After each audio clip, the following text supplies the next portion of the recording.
Okay.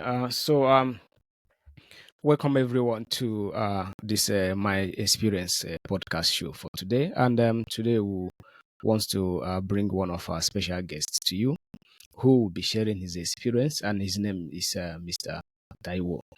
And Mr. Taiwo, thank you so much for joining us today. We are so excited to have you here and to share your incredible story from your beginning in Nigeria and Thank you for having your me. work in the UK public sector. And how are you doing again today? I'm very well. Thank you, Mr. Joseph. Thank you for inviting me. It's a pleasure to You're be here. welcome. You're welcome. So before we go into the business of the day, we just kind of like to know a little bit of your background and who you are. Oh, well, as you've as said rightly, my name is Taiwo. A lot of people call me Tai. Um, I came into the UK about 20 years ago. And before coming to the UK, I was a legislative assistant in Nigerian National Assembly in Mm. the House of Reps in Abuja. Yeah. And came to UK in 2004, like everybody else. Currently working in the public sector. In fact, um, I've worked with Cabinet Office. I've worked with Mm-hmm. Ministry of Defense. Mm. I've worked with Department for International Trade. I think it's now Business and Trade. I've worked Mm. with Department for Education. During COVID, I worked for Department for Health and Social Care. I've also worked for HMRC. Right Mm. now, I'm in the UK nuclear industry, working for Nuclear Waste Services. Wow. It's just me. Yeah. Nice to hear. That is a very, very, very long, rich profile. If I'm employing somebody and I see their CV like this, I would think twice. Uh,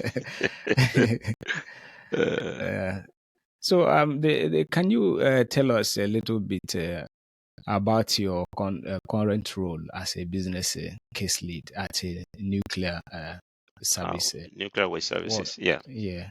Well, um, when I joined the civil service, I joined through what they call the fast stream, Mm. direct appointment. So, Mm. every year, uh, the civil service is open to every graduate. It doesn't matter when Mm. you graduated, not just a fresh graduate. It's a graduate program, Mm. but not just for fresh graduates.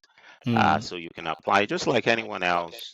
If you Mm. make it, you get into the program.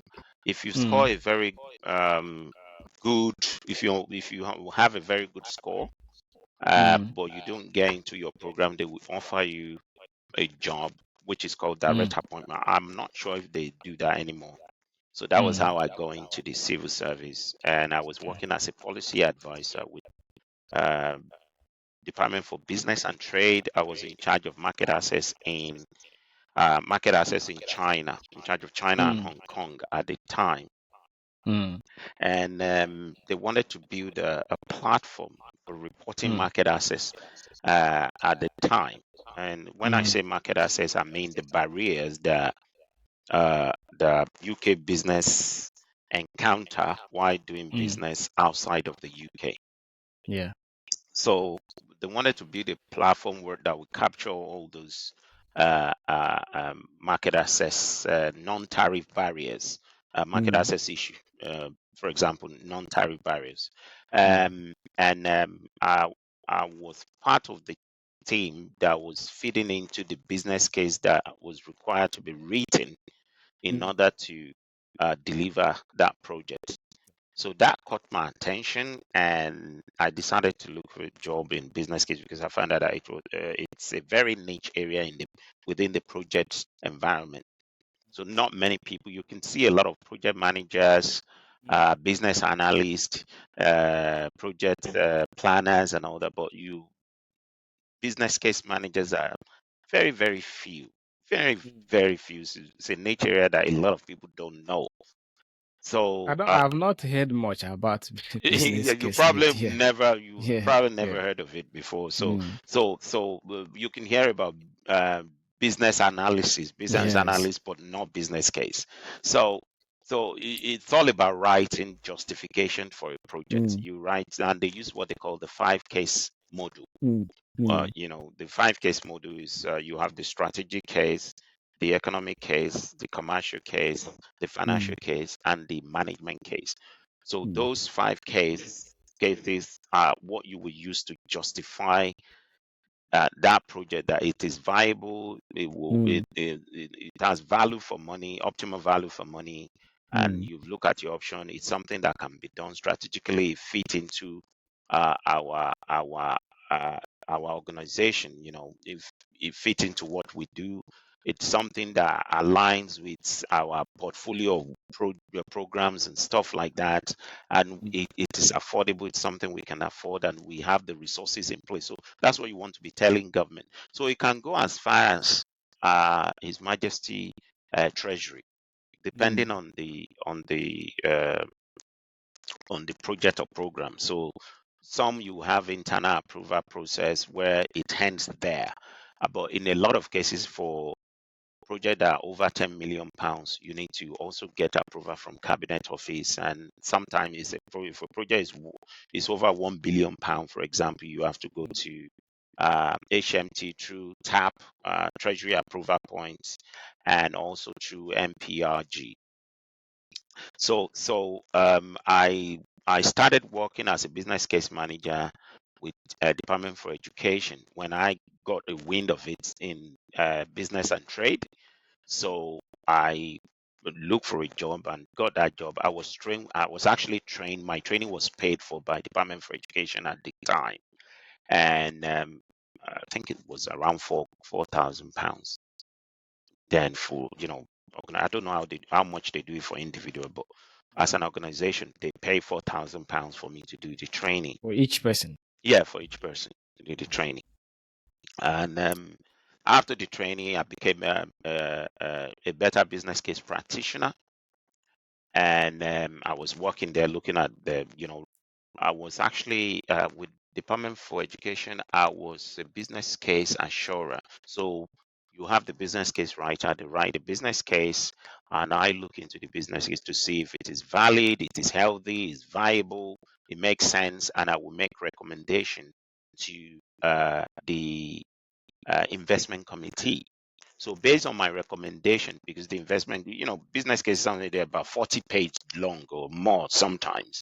So the committee members wouldn't have time to read everything. So I will summarize the key point about the business case, and I will make a recommendation whether it should be approved or not, depending on the point that I raised, the justification. And that's what the committee chairperson will read, and the committee members, they will read it and then make a decision based on that. And the project team and the SRO for the business case, that is senior responsible owner, we will be there during the committee meeting to defend their business case. So as I was doing that, I decided, okay, I'm going to start writing business cases myself. So I joined another government organization, and that's what I've been doing since then. That is, that is. I think your study is quite a fascinating one because, just like the next question I wanted to ask you, I kind of want to you having been in the UK public sector for quite a long time, and you look as if it's a kind of place that a lot of our people they're afraid to venture into, and having someone who is been in that place for this long time, how what are kind of the motivations that motivate you to Mhm. continue to work in that place? First thing first, when I came into this country, I came with a completely different mentality. Hmm. When you ask a lot of people, if you have a family member that comes into the UK today and you ask him, what do you want to do? They will say anything. They say, oh, Yes. anything. I didn't come Mhm. with that mentality. I Yes. came as a proper illegal immigrant, Hmm. just visa, you know. Yes. But Mm. in my head, I believed that I could do a proper job. I believed that I had what it takes uh, to work anyway. In fact, when I first came into the UK, I was actually looking for job in the parliament. That was that's to tell you, because I felt I was a legislative assistant in Nigeria, and the Nigerian Yeah. civil service, believe it or not, is exactly the Yeah. same thing here. We might Mm-hmm. be producing not so good results, but the Yeah. culture is kind of the same. There is a Mm. lot of similarity. If you can do your work properly, and I wasn't just an ordinary legislative assistant. If you go to National Assembly today, you ask them 20 years ago, people who were still there 20 years ago, who were there 20 years, more than 20 years ago, if they are still there today, you ask them, do they know somebody called Professor Wole Soyinka? I'm sure Mm. they will tell you that yes, there Yeah. was a guy called Professor Wole Soyinka. So I wasn't just somebody collecting salary. I was actively involved. If you go to Committee on Public Petition in House of Rep today and look at all the reports, investigative hearing reports that were written from 2000 to 2004, you will see my name there. I wrote probably, if I am not exaggerating, I probably wrote about, during that period, probably about 60% of them. So you will see my name there. So I worked out, in fact, the chairman of the Committee on Public Petition, Honorable Aziz Mayegun of Lagos Island Federal Constituency 1, is still my friend till today. Till today. So he's still my friend. And they were shocked at my picking things up quickly. There are so many things I introduced during that period of time. In fact, there was a time we were to invite President Obasanjo. I was the one that drafted the letter, that invited President Obasanjo. So Honorable Mm. Aziz Mayegun is still alive. um, Honorable Ojo from Ekiti State is still alive. They are all alive. So they know all my capability at the time.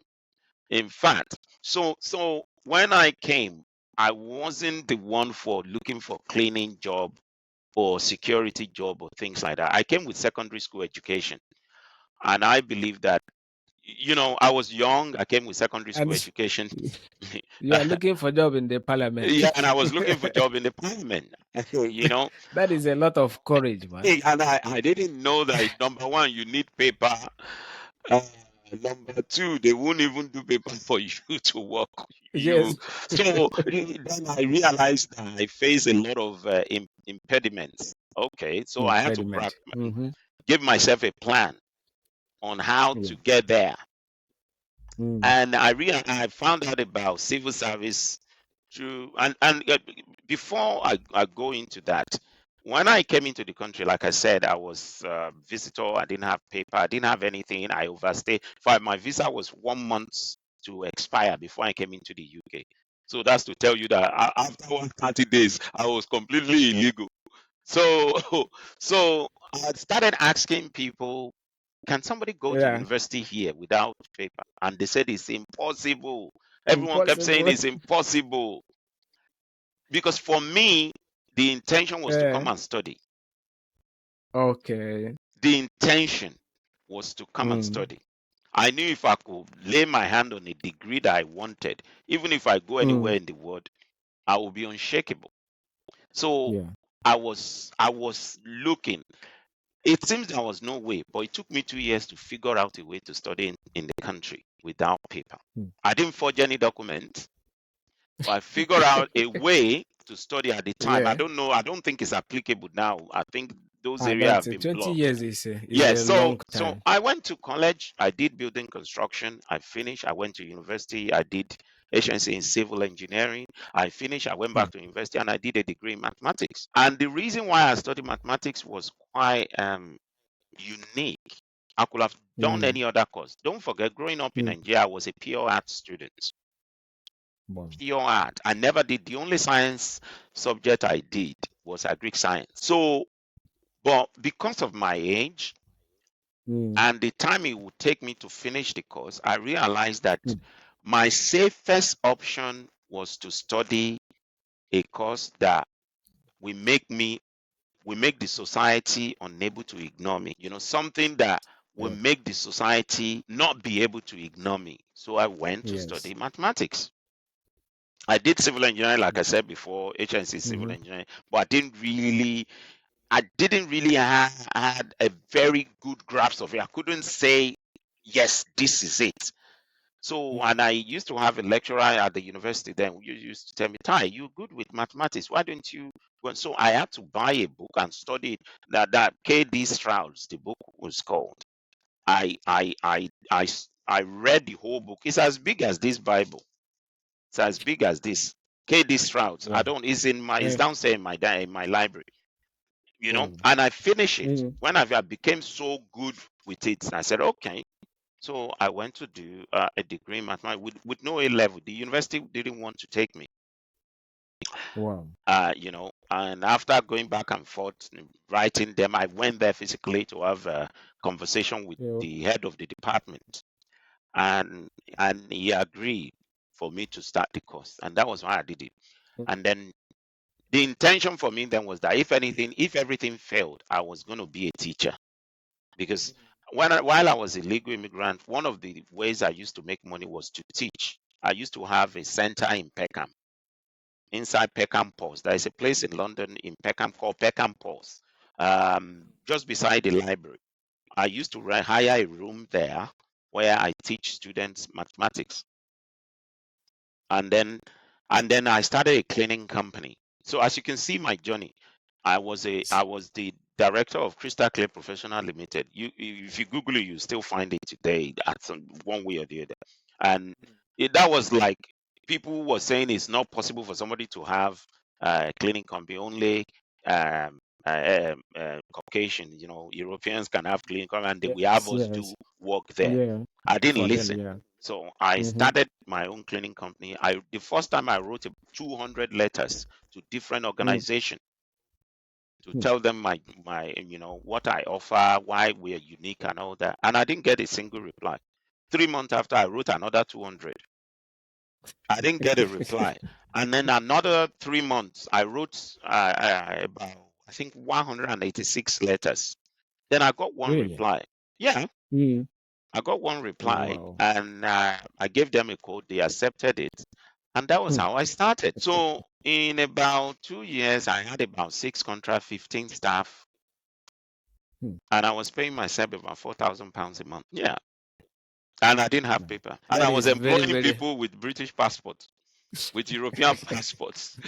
And I didn't have paper. I used to tell my staff that I didn't have paper at the time, and majority of them don't believe. They thought I was joking. In fact, when I had paper, there was no point telling anybody because nothing changed. Yeah. So that company was the money I used to pay for my tuition fee at uni. While I was doing that, I was doing teaching as well, because the cleaning company, I never really work as a cleaner. I employ people. So the first time I work as a cleaner was the first contract I got. But when the contract become too much, I used to go to the library Monday to Friday. In the morning, I'll go to library. 1 o'clock, I finish. I come back home, and I've done some other odd businesses here and there. I used to go to market. Even up to today, I still go to the market. Car boot sales. I sell tapes and all sort of things. Because I've been doing it for years since I come into it. I figured out that I didn't need to go and look for employment, that I could create and employ myself. So I started selling in the market. In the market, it requires no paper. So, so those are the things I did, to make my own life a bit better. And then with the, as you can see, the journey that Yeah. I wasn't the one to settle for cleaning, care, and all that. For yes, So I yes, started yeah. looking more, and then I found out about the civil service. And there is a lot of opportunity in civil service. You don't have to have a degree in this country to work in the civil service. Yeah, they don't know. And the job is there. As at today, as I'm talking to you, there are over 1,000 jobs on civil service website. As at now, I'm talking to you.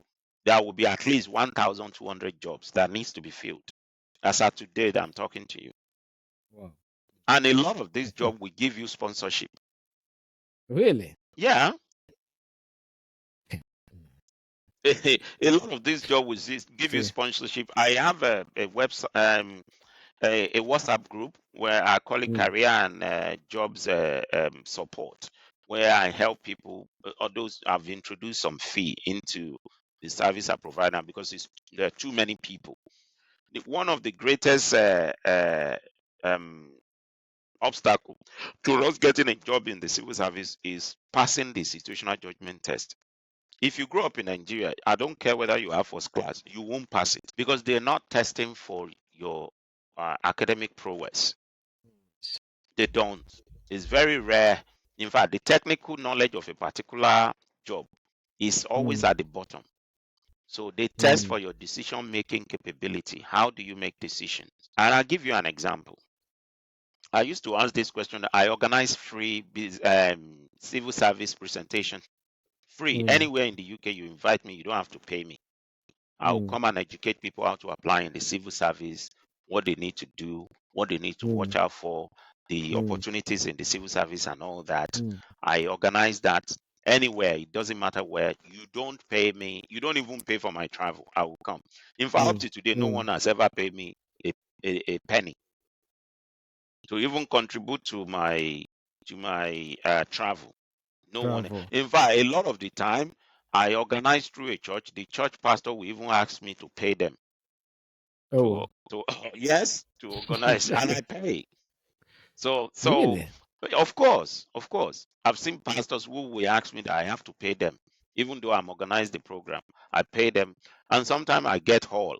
And the reason why I'm not mad at those pastors is because sometimes I get haul, and I have to do a lot of ad, to get people to come Mm, to educate people. So if they are charging me money to use their church, I just pay, and it's for their church member to come. You know, and benefit from. and benefit from it. You see, those are the things that when we started, I said religion has kind of blurred some of our sense of judgment. If a pastor will say pay money for something that is benefiting his community, you see, and he's a Yeah, pastor. yeah.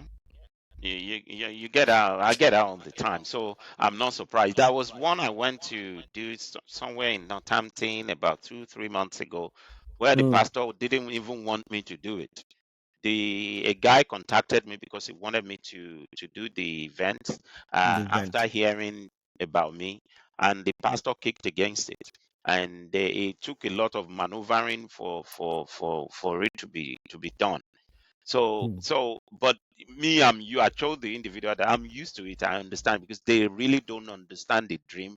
They don't understand the importance of what we're doing. So me, mm-hmm. I was ready to be flexible with any pastor when it comes to that Wow. because I know they have no understanding of They how have no understanding. beneficial this It is. is. And if I want to get my message across to Mm, people to make their life better, I have to be flexible to make that happen. wow. You see, so Wow. so yeah, You see, a lot of people will just say if they meet that obstacle. I think, like I said, it's an unconventional thing for somebody like you to do.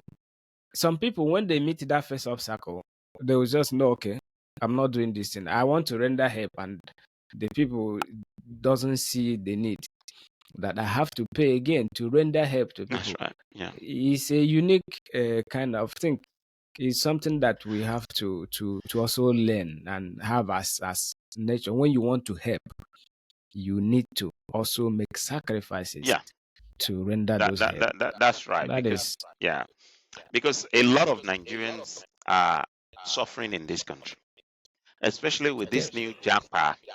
Uh, Last year, I organized event in Bolton where I distribute food every month in a barber shop in Bolton. Mm, I spent about £600 to buy food every month. I stopped it not long ago. I think early this year I stopped it because I didn't have the time and the mm, resources are not very buoyant again. So mm. I decided to stop it. I used and 98% of the people who come are the new Japa people who We see. are We see. struggling, you know. And Mm, I felt that they need a lot of information to understand that yes. there are a lot of things in this country that you can Yeah. benefit from. There are a lot of jobs you can apply for. You don't have to stick to security care. Imagine somebody with a degree. I met a guy who had two masters, very Mm. brilliant guy doing security job. That is Two the master's purpose of degree. this program. you That is the you purpose know, of this it's program. really Yeah. strange when there It's French. are hundreds of thousands of people with no degree. My My manager when I was in Department of Education didn't have a degree. My Yeah, manager because when I was in HMRC didn't have a degree, yeah, And that I is know how. quite a lot of people in civil service that don't have a degree. You don't need to, for a lot of the job in the civil service, you don't need a degree. The only obstacle, like I said, to people getting into civil service is our inability to pass the situational judgment test. The civil service situational Judgment. judgment test is Mm, it's not difficult. I can do it with my eyes closed. I have 100% mm. pass rate. I support people. I help people to understand the intricacies. Just because You can see. the way we grow up. I'll give you an example. I used to ask this question every single time in my presentation.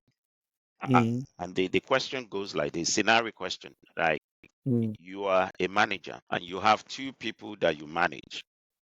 mm, There used to be there is a conference that in your industry mm, that every year, eh, participants will be required to do a presentation during that conference, and whoever mm, wins we get hundred mm, thousand pounds. Ah, we get 50,000 mm, pounds. Let's leave it. mm. Then this year they say whoever wins we get 100,000 pounds. Last year you sent one of the two people that that you managed to that event last year, and that person won, got 50,000 pounds for your company.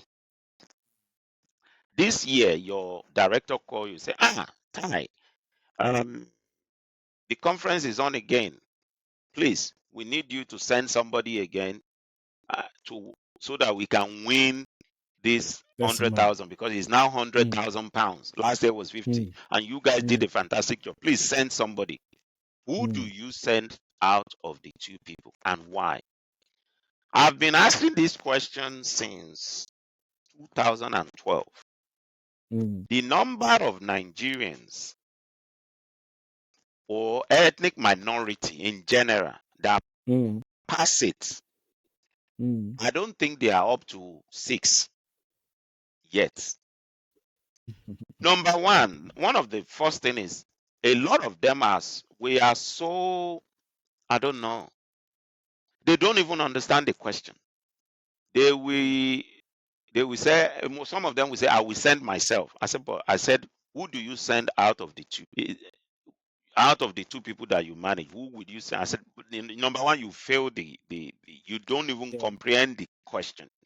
Now, when question. you grow up in a country like Nigeria, when you grow up in a economically and socially disadvantaged community, Disadvantaged society. Yeah. society, you Mm. will always live on survival. That doesn't help you make the right decision. Of Your decisions. Yes. thought process is always in a hurry. Mm, mm. So you don't see the long-term benefit of something. You imagine Benefit. somebody who is hungry, and you say, go and plant corn for next year. You give him the You say, corn. You give him the I'll corn eat and say, it go and now. plant it for next year. He won't plant it. He will go and cook it and eat it because Yeah. he's hungry right now. What if he's not alive till next year? Yeah, that's what he will say. You understand? He will say, I'm hungry Yes. now. You give me this corn to go and plant. I know he will go and eat it. Do you see? Yeah. When you grow up in Yeah. an economically and socially disadvantaged community, you are less likely to make evidence-based decisions. And whether you like it or not, no matter your age. And that explains, as far as I am concerned, that explains why we have horrible governance in Nigeria, for example. Mm. It doesn't matter even if you're a millionaire, but if you are in a society where vast majority of the people are economically disadvantaged, that will affect the mentality as a whole. The way you make decisions, the way you do things, it will be different. So a lot of them will say, it's the person now, it's the person that I sent last year that I will send. Because to them it makes sense. But when you look at it very well, if you are objective, number one, no company survive on building knowledge around one person. One person, yeah, because it's a risk on itself. It's a risk on it, but that's what we do back home in Africa. You will Mm, see a mm, man, we try. I remember back in the days, the permanent secretary of a ministry in Nigeria will travel, and mm, they won't pay the staff until he gets back because he needs to authorize something for the mm, payment to be done. mm. The permanent secretary, once he's abroad, nobody gets paid until he comes Nobody back. gets paid. Mm. The same thing with a sole proprietor, or small limited Everywhere. company Yeah. in Yeah. Nigeria. It's the same. In this country, even if you are working for someone who is just one person, Mm. the chances of you not getting paid at the right time is extremely slim. Yeah. Do you Mm. get my point? Because Yeah. everything is done with the future in plan. Like In plan. Yeah. you understand what I'm saying? So Yeah. so they think about the bigger picture The here bigger in this picture. Yes. country. You will see Mm. companies that are 200 years old, 300 years old, Mm. and it's actually a family It's business, not a limited business. Yeah. company business like Yeah. a multinational business, just Mm. that has gone through generations. Because of that, Generations. Mm. in this country, it's always very hard to find a Nigerian business that is 20 years old. Even in Nigeria, it's hard to find a It's company very hard. that is 100 years old. If the company is 20 years old and is very successful, wait till the person, the owner, dies Yeah, it's gone. and it It's gone. crumbles, it's gone Yeah, because he built the business around him. around himself. Do you Mm. know why a lot of herbal medicine in Africa doesn't grow? Doesn't we don't know much about them. It's because people keep They keep it they themselves keep and it secret. refuse to pass the knowledge to Yeah, they somebody else. refuse to pass them on because they don't see the bigger picture of helping Mm. humanity, of Mm. making it thrive. They will die with the knowledge. In this country, it's not like that. Mm. Mm. Yeah. Do you see? So Yeah. they fail to realize that if I choose the other person, Mm. that person, even if he fails, if he didn't get the 100,000, we've learned something. How not Yeah. to do it. How not Yes. to do the presentation. We can keep it in somewhere called lesson learned. Yeah. Then we can apply that knowledge in subsequent The uh, substance. uh, uh, presentation or in something subsequent project. So Mm. we can capture the knowledge of that failure. Mm. You understand? If we Mm. send the same person, what if that person leaves the company? It Then takes we that are not knowledge away. building our staff. We have to build everybody. We have to give everybody the opportunity to grow. You understand? We have to give Yeah. everybody so that if somebody is not around in this country, no matter how intelligent you are in a company or in an organization, you are dispensable. Yeah.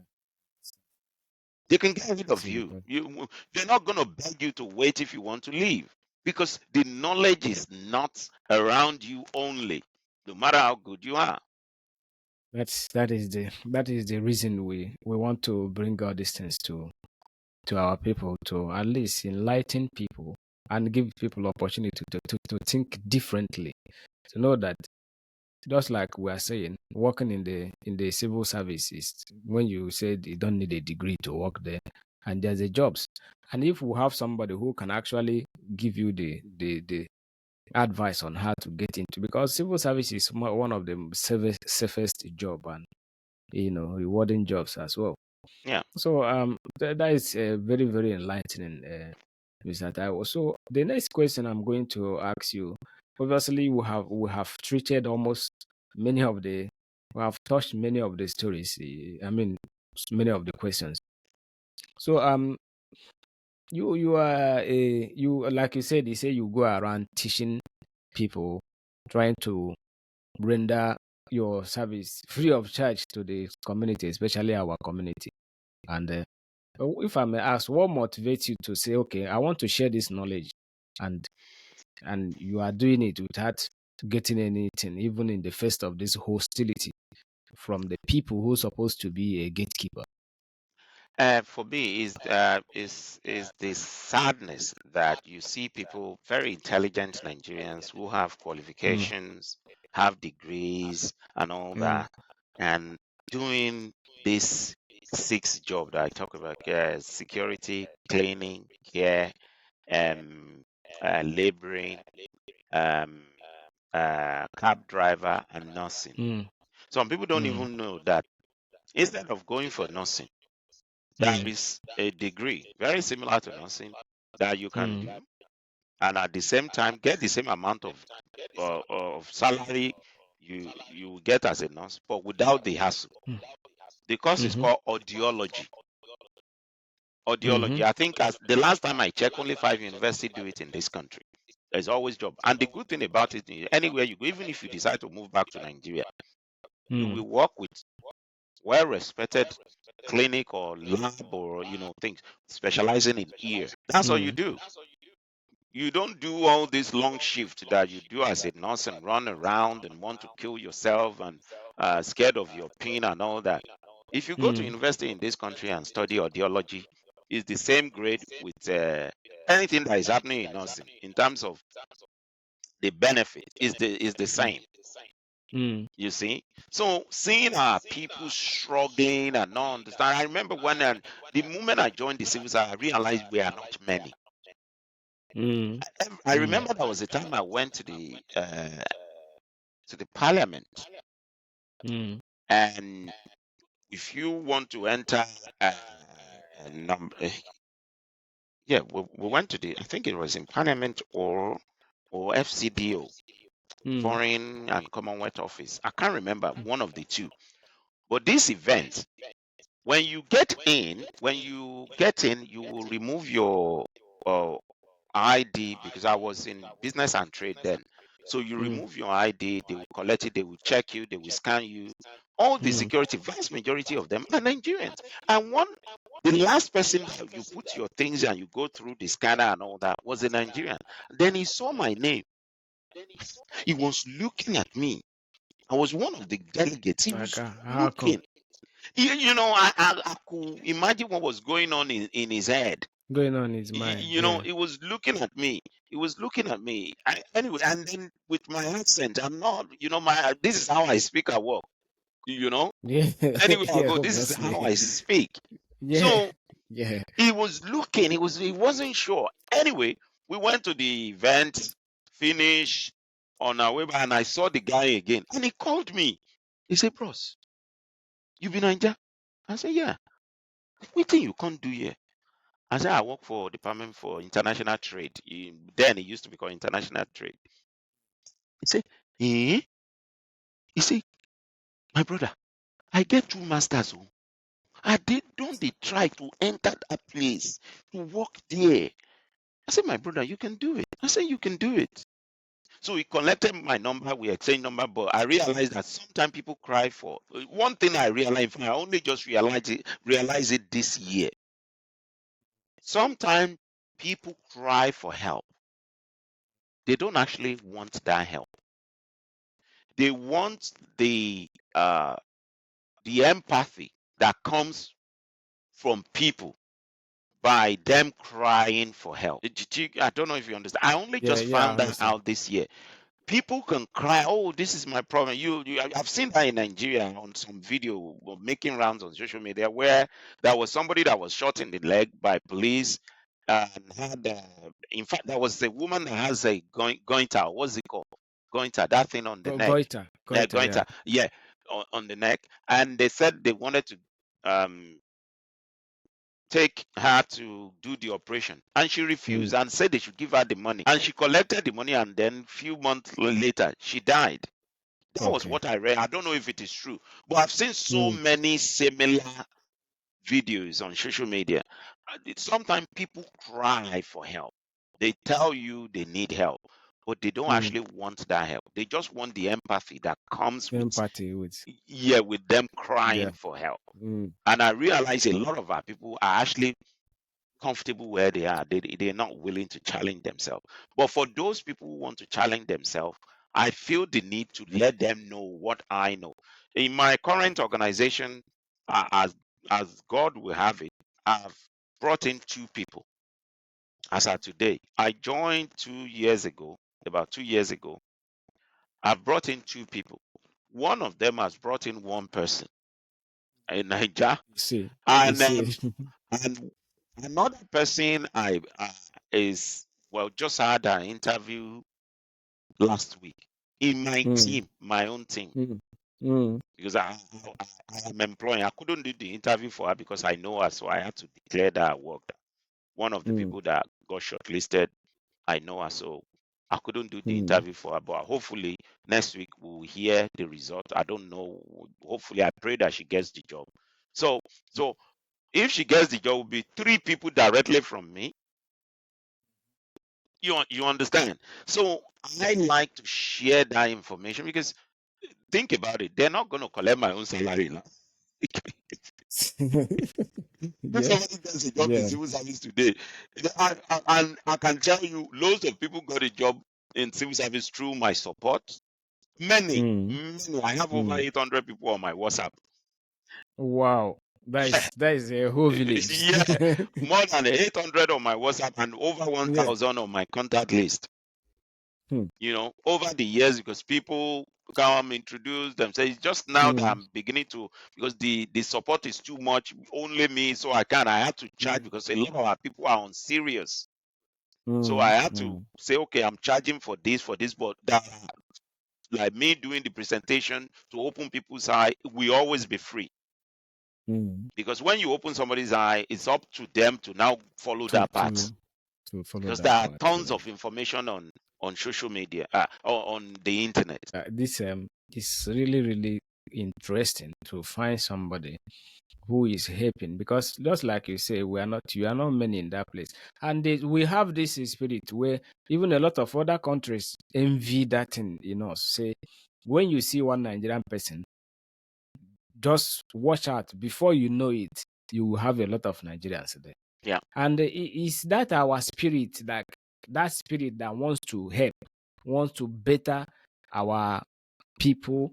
I think that is one thing that I find very, very, very fascinating about your that's it. story. Yeah, You know. in fact, one of the person I first introduced to my company, I think is from Calabar. I've never met him face to face until he joined my company.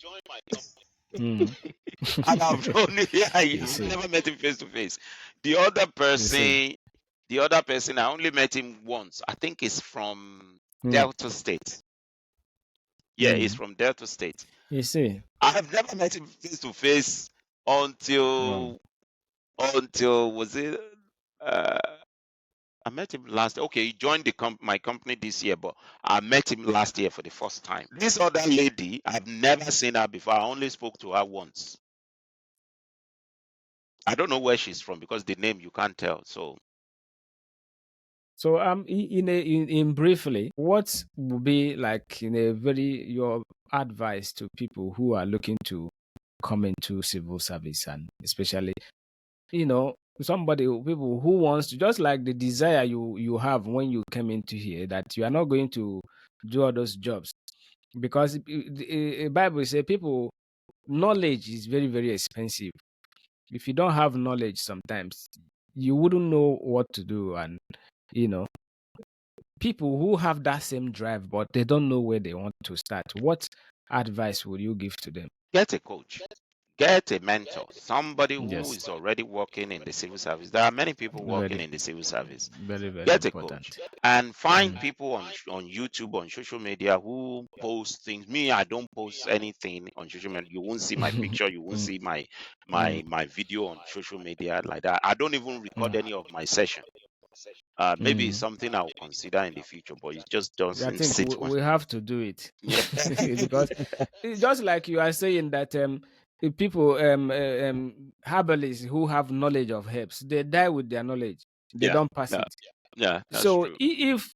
if we say, okay, let's, because it's a huge knowledge that people need it. Many of people come here, they settle for less.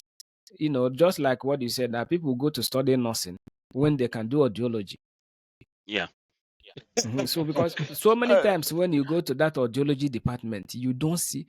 I've taken my son for many appointments to go visit audiologists. I hardly our see. people. But if you Yeah. go to the ward, If you go to you the will world, see our mental thousands. health.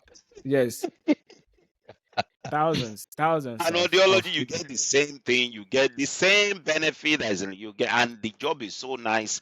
So I know one person that is doing audiology at the. She's been doing audiology for over 10 years now. And I'm just saying that maybe it's something you could consider. You don't have to think nothing. Get a mentor. Where you want to go, find people who are already there and listen to them. Yes. Follow there. Don't get just one person. Have more than one person. Me as I am, I have mentor, not one. I have mentors that I've never seen face to face, that I talk to them over the phone. I have mentors that I talk to on LinkedIn, and if I tell you what has happened to me on LinkedIn, you will be shocked.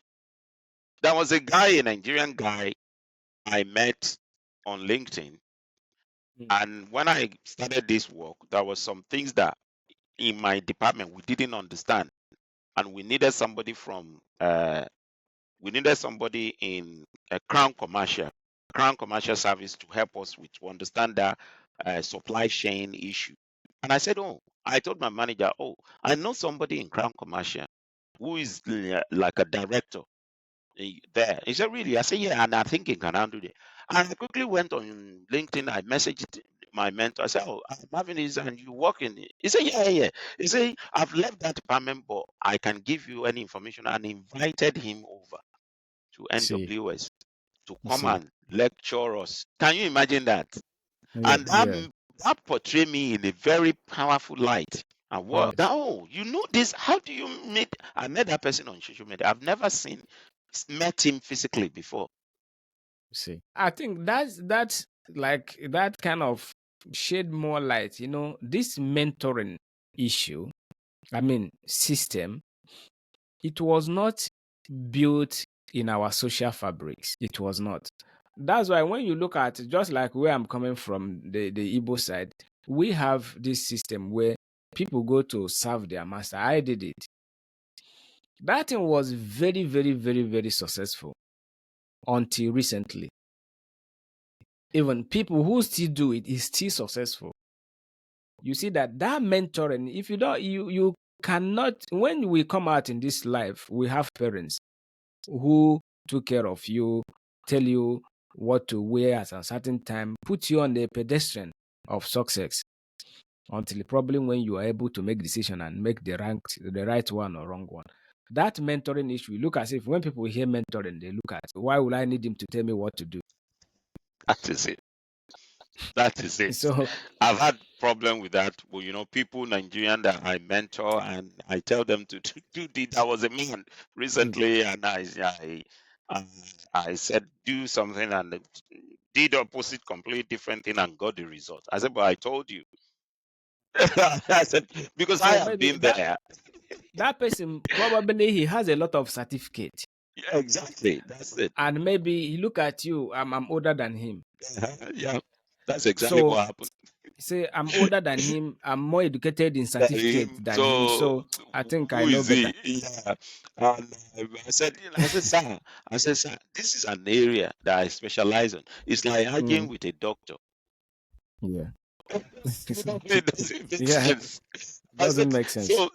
so I think people, we can do a lot in this. I know a lot of brilliant. I have a friend I know what he could do, you know. Mm, But every single time I try to let him know that, you can do it, he's still doing 20 years, he's still doing security. that is serious. That is When you serious. go, the job I do, if you want to Yep. work, I've worked as a contractor where I get £750 a day. Yeah, you can get up to eight hundred That is a pound a lot of day with my that wife is a, earning it. So if anybody needs proof, that pay slip, I can. The amount I'm not even going to talk about the amount I earn at the moment. So I think I'll keep that to myself. But what I'm saying is, it is possible for you to earn £800 a Mhm. day. I'm not saying that you start today, you start earning that, but you have Yeah, don't yeah. forget me. I've been doing this for a while. So, For a but while, yeah. yeah, I started with £30,000 a year, Mm. and I've been working from home for the past 6 years. Mm. It's not because of COVID that I've been working from home. I've been working from Mm. home not today, not because of COVID, Mm. because my Mm. job doesn't require me to be in an office In the office. compulsorily. Yeah, I can go to the office, but it's not compulsory. You see, Wow. and for me, I want people to challenge themselves. These are Yes. open secrets. Go on civil service website. Mm. Loads of job. If anybody needs support around that, they can contact me or contact anybody around you. There are people on YouTube Yeah. that they are civil servants and they put everything on this thing to support people. Yeah, well, I think judging from our own community, we are so much. I think, if I may say, we are so much afraid to come out of our shell. That's why when you find something, you just cling to it as if you leave it, something is going to happen. Yeah, So that's why when you see some certain jobs, you say, "Oh, I better not go near it. I don't want to stretch myself." Me yeah. say, Not just that. There is another mm. issue that Nigerians go through when they have work experience in Nigeria. They always believe it's not applicable here. I don't know where we get Mm. that mentality from. That you work in Nigeria as a provider. I know there is a lady who was barrister in Nigeria came into this country Mm. and told me they told her that her work experience in Nigeria is invalid. It won't help her and she's working as a care. I said, Madam, so are you telling me there are no multinational company in Nigeria? He said there are. I said KPMG is in Nigeria. He said yes. PwC is in Nigeria. He said yes. Shell is in Nigeria. I said, so all those Mm. people who have professional experience with those companies in Nigeria, they come here. Are you telling me that they can't put it in their CV? I said, who told you that? Hmm. I said, you are a lawyer with 10 years experience, a barrister in Nigeria, working with big company, and you are telling me somebody told you to go and forge and be looking for reference to forge CV. I said, why?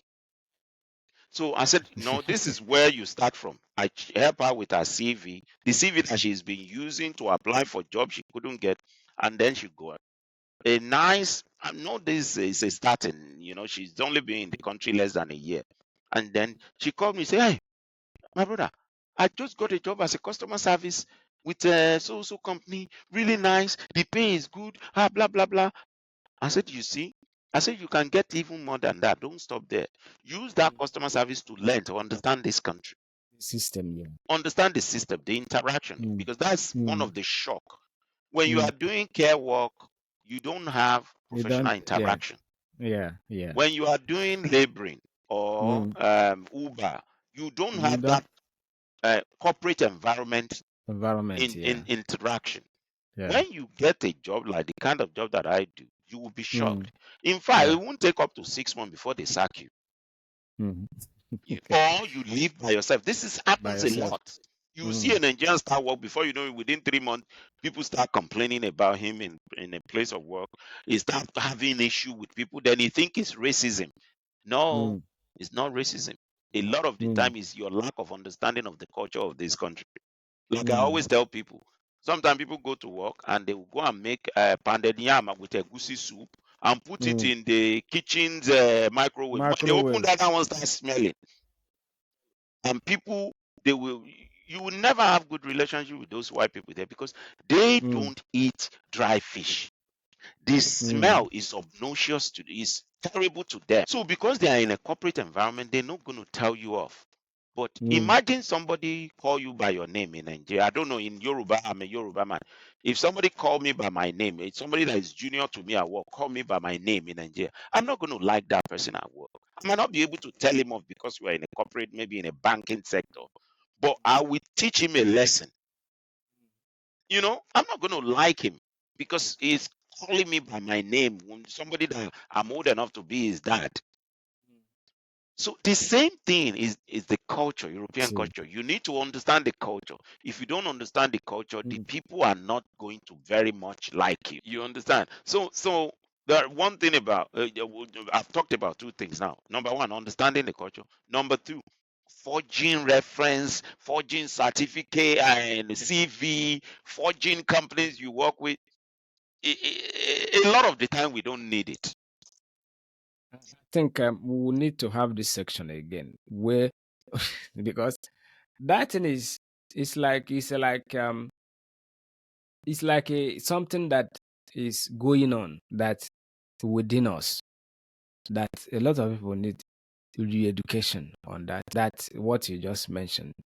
We need to have a full section on that because a lot of people will come, they are desperate to make a transition and they go making the transition in a wrong way by Very what wrong you are way. saying. Yeah.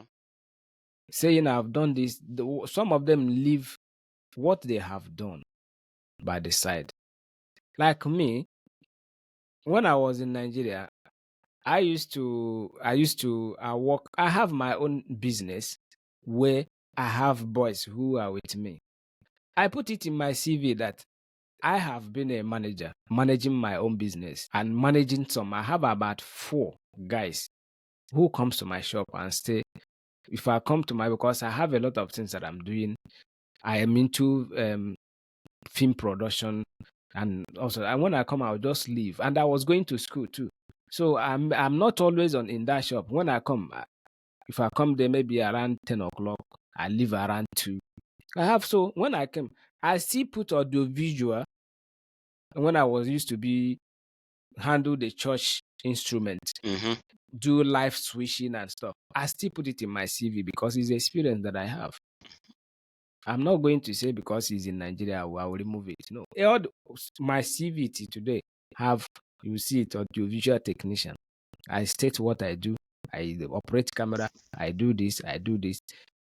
Most of the job that I have got in that kind of area, at least they consider that. So those are the things that we need to re-educate our people. That so many people come with a lot of experience. Maybe they think there's no human being in Nigeria. So those people who you have served, they are not human being. So when you come here now, you begin to serve real human being. I think it's a kind of an inferiority Complex. mindset. Okay, so inferiority complex. That's true. Mhm. That's true. So before we wrap up, and we'll definitely bring you again on this show because there's a lot to talk about. There's a lot to talk about. So your career coaching section, do you have any plan? Just like you say, you don't post much on social media, No, and no, you don't nothing. record I don't. I don't you post don't at rec- all. you don't record most of your sections, which is they are vital informations for people, especially the way that our country, even if people that are not in the UK, is information that is applicable to Yeah, other yeah, yeah. countries. That's true. So people that the way our people are, I used to tell my friends, I say, what Nigeria have now, we don't have middle class again because the whole middle class in Nigeria have left. Yes, so. What we have in Nigeria now is poor and rich. Because the middle class, they have found out that this place is not going to favor them, and they have used that middle class power they have and take themselves out of Nigeria. Mm-hmm. That's true. So we need to have this. So in what going forward, what is the plan that you have to make? Because if you to make it like a full mentorship program, like do you have any plan like that to make it something that Well, will be because really really yeah, because the mentorship is pretty much around uh people who want to apply into the civil service and people who mm, just started working in the civil service. So mm, there is, unless somebody, I do it on individual basis because the mentorship, the people are at different stages.